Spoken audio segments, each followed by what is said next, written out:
Nhớ rằng tờ đó giờ nó thọ xà xua tờ hậu xà bố xà chơ tờ tua. Rằng xia tàu đặc khá lần trí nên đổi ý rằng gì. Nếu nó cụ yếu cho nên là một cờ cho luôn tờ đó còn nên thiệp báo. Giờ có ya ý tu họ bố luôn mong lời ở xã cờ lùm là nơi bá tàu có. Có họ ya ý tu họ bố lùm ở có họ xã cờ lùm mong là nơi thiệp lý ya ý khó rộng đồ có thiệp. Chị nhớ đồ xa tàu nó là chị nửa giờ luôn mong. Nhớ đồ xa tàu nó chỉ là mì cá nè. Xa lâu tàu nó luôn mong. Xa xì tàu nó chỉ là mì cá. Chị cho luôn mong tàu nó nửa giờ mua xử lý hai tía.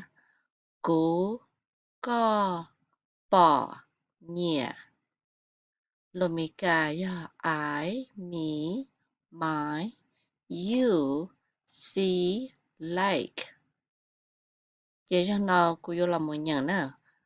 Cú, yeah, I, me, she, mine. Go, yeah, you. Ball, yeah, see. Yeah, yeah, like. Cho nó cũng yêu cho nên một sai cũng mua cho luôn rồi nó cho là một thọ, chi thọ, có thấy cá lú. Xử lý hai tía, đã có thể sát lâu tận này lòng mong, sát xì tận này lòng mì cá. Hai tía nhớ là sát lòng mong hai tía. Cú bò có, lòng mì cá hai tía. I see you. Có bò cú. You see me. Cú nhẹ có. I like you. Có nhẹ cú. You like me.